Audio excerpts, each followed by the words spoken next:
सुंदर गीत मास्टर साहब इशारा कर रहे हैं। एक भीम भजन आप सबके सेवा में प्रस्तुति की जा रही है। सौजन्य से महेंद्री स्टूडियो की देख रेख में, सौजन्य से भाई शशांक प्रजापति की सौजन्य से, हबूसा मोड़ हनुमानगंज प्रयागराज की सरजमी से मास्टर साहब इशारा कर रहे हैं, एक तर्ज दे रहे हैं। कौनो भौजाई अपने देवरे से छैलात में मजाक करे, कहा तो कहा, अरे चोली बीच काटई खटकी रवा हो, अरे चोली बीच काटई खटकी रवा हो, तनी निकाल के देवरवा।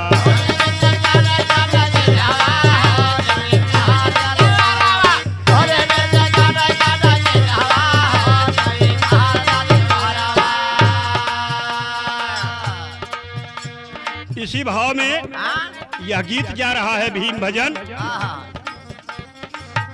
अरे सुना भाई भीम के भजनिया हो, ए भैया, अरे सुना भैया भीम के भजनिया हो, हम तो खाटी बहुजनिया,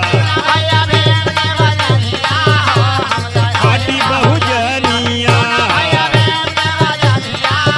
हम तो खाटी बहु।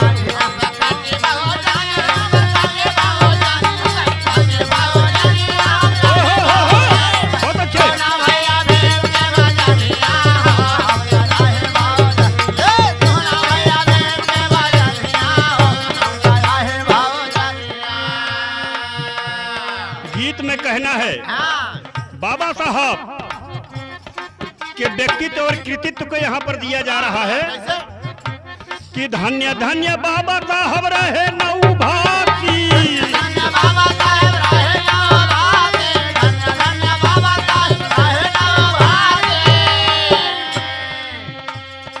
अब आप समझे कि वो जिन्हें नौ भाषाओं का ज्ञान था, और आज हमारे यहाँ तोहरे यहाँ का होत बस 10 किलोमीटर आगे जाता है तो यहाँ झुग्गा कहता है, हुआ गलौगा कहता है, समझ नहीं पावत। धन्य हो बाबा साहब जिन्हें 9 भाषाओं का ज्ञान था और 9 देश के 9 भाषाओं का ज्ञान था। इसलिए कहना है कि धन्य धन्य बाबा साहब रहे नौभागी,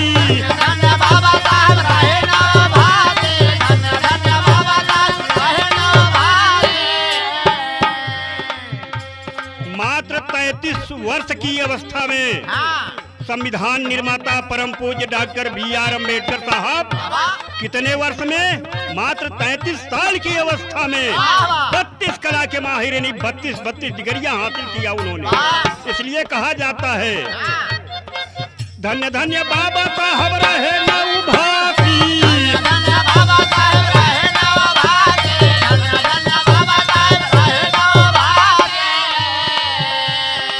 32 कला के माहिर मई के विनाशी,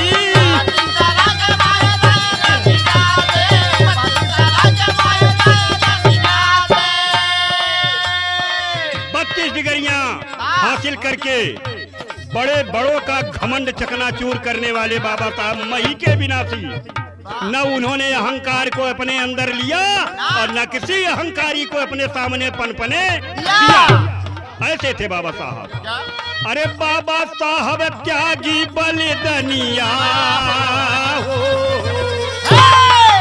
अरे बाबा साहब त्यागी बलिदानिया हो, हम सकाटी बहुजनिया।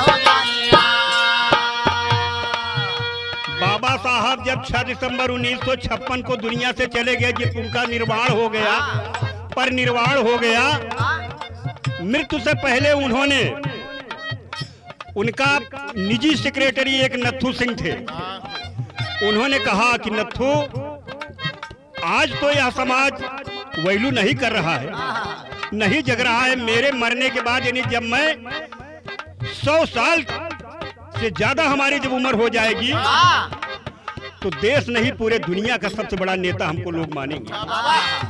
आज वह दिन दिखाई दे रहा है। जो कल गाली दे रहा था आज तख्ती लटकाए घूम रहा है कि मैं बाबा साहब का पुजारी हूँ। जो नेता कल गाली दे रहा था आज वो तख्ती लटका कर घूम रहा है कि बाबा साहब का सच्चा अनुयायी मैं हूँ। धन्य हो बाबा साहब, उनकी बात सामने आ गई। मोरे बाबा भीम रहन विश्व के रतनवा,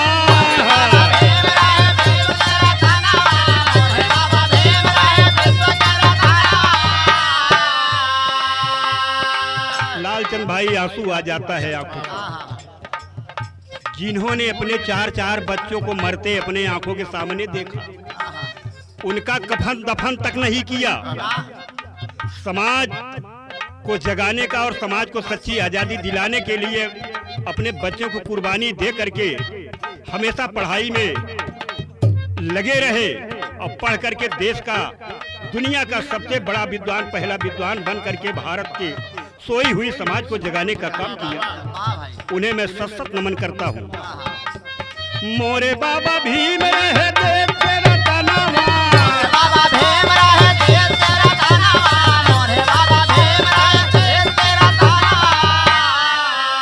वो भारत के ही रतन, वो देश रतन नहीं विश्व रतन थे, जिन्हें आज अमेरिका जैसे बड़ा देश नॉलेज याब सिंबल से नवाजा कि दुनिया का कोई, अगर दुनिया का सबसे बड़ा कोई विद्वान है तो वो बाबा साहब B.R. अम्बेडकर जी, जिन्हें नॉलेज याब सिंबल की उपाधि दी गई तो उन्हें देश रत्न नहीं बल्कि विश्व रत्न कहा जाना चाहिए। मोरे बाबा भीम रहे विश्व रत्नवा,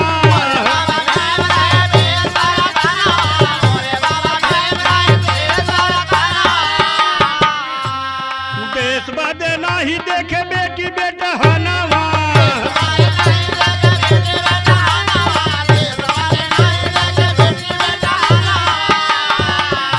अरे आज सब गाँव की रतनिया हो। आज दुनिया के ऐसा कोई नेता नहीं है जो उनकी कीर्तन को ना गा रहा हो और उनके नाम की तख्ती, उनके फोटो की तख्ती गले में लटका कर ना घूम रहा हो। अरे आज सब गाँव की रतनिया हो, हम तो खाती बहुजनिया,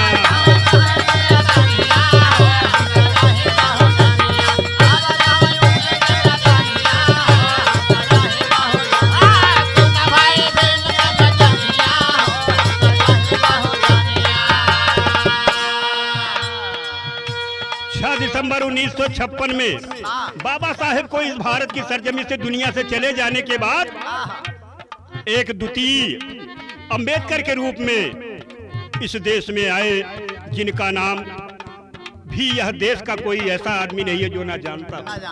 द्वितीय बाबा साहब के रूप में धन्य हो।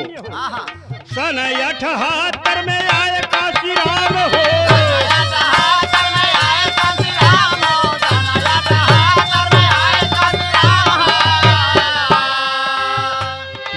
कांशीराम साहब बाबा साहब की लिखी पुस्तकों को पढ़ा और देश के दबे कुचले दलित समाज, पिछड़े ऐसे लोगों की दशा दिशा को निरीक्षण किया, देखा, उनकी हालात को जाना, उन्हें गहरा आघात लगा, गहरा ठेस लगा। उन्होंने कहा कि बाबा साहब जो 1956 में कारवां रोक करके गए, उस कारवां को मैं आगे बढ़ाऊंगा। तो सन 78 में आए काशीराम हो,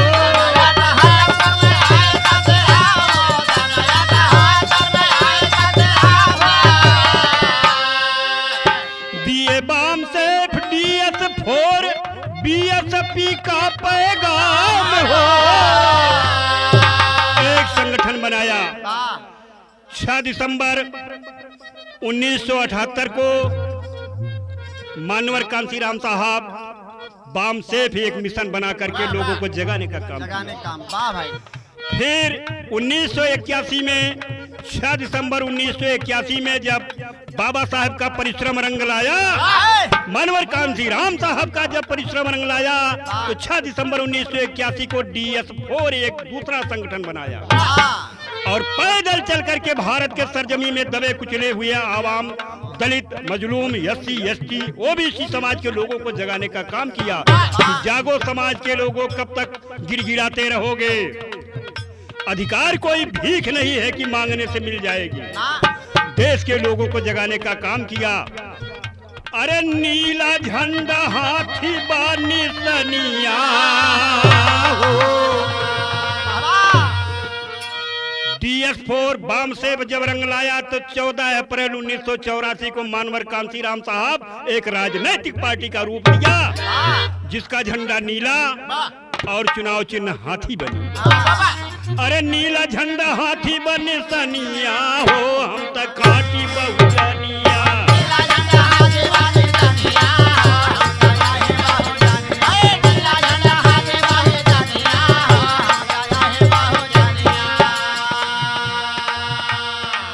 आदरणीय सुने वाले दोस्त, अगली कड़ी में कहना है, इस मिशन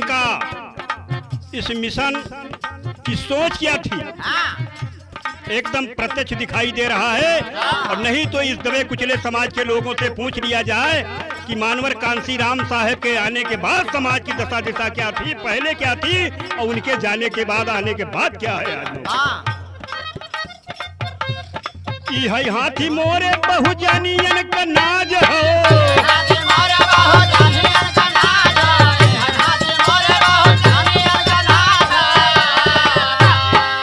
हाथी माने समता, समानता, बंधुत्व, समावेशी, जिसमें है वही हाथी है।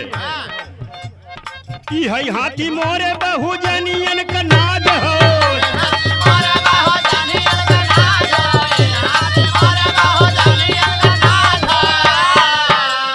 समता, समानता, समावेशी ताज हो।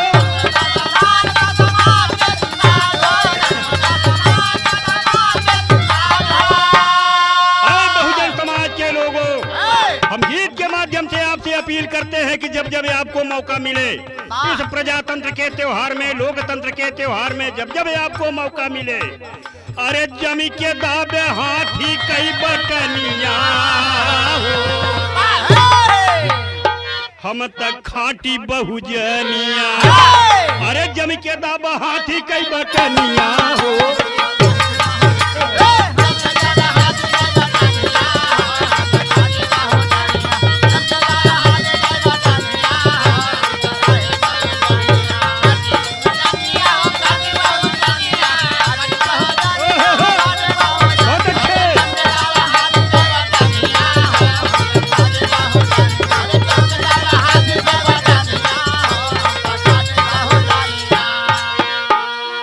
कोई नई बात नहीं है। जब कोई आदमी सही दिशा में जाता है तो भटकाने वाले अनेक लोग मिलते हैं, इसलिए कि सही दिशा में अगर जाएगा तो मंजिल पा जाएगा, मंजिल पा जाएगा तो हमारी नहीं चल पाएगी। इसलिए भटकाने का काम करता है divide and rule in it, तो फूट डालो रहज करो, वही सब चल रहा है।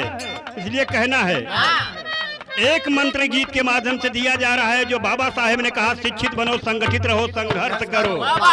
मतलब गीत के माध्यम से कहना है कि भाईचारा कायम कर, कटुता मिटावा,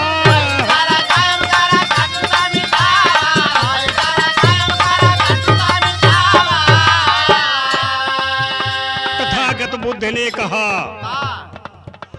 प्रेम, मोहब्बत, इंसानियत को बरकरार रखो, छोट बड़ा ऊंच नीच का भाव अपने अंदर से मिटा दिया जाए। जिस दिन आप भाईचारा कायम करेंगे, कटुता मिटेगी, एक दूसरे पर कटाक्ष करना बंद कर देंगे, तो कसम में शपथ ग्रहण करके कहता हूं कि बहुजन समाज दबे कुचले मजलूम लोगों को खुशहाल होने में कोई दिक्कत नहीं है। इसलिए कहना है कि भाईचारा कायम करा, कटुता मिटावा,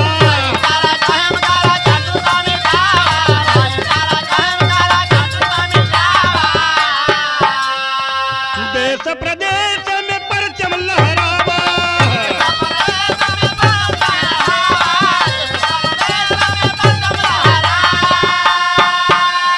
अरे पहरेदार माया मोरी बहिनिया हो,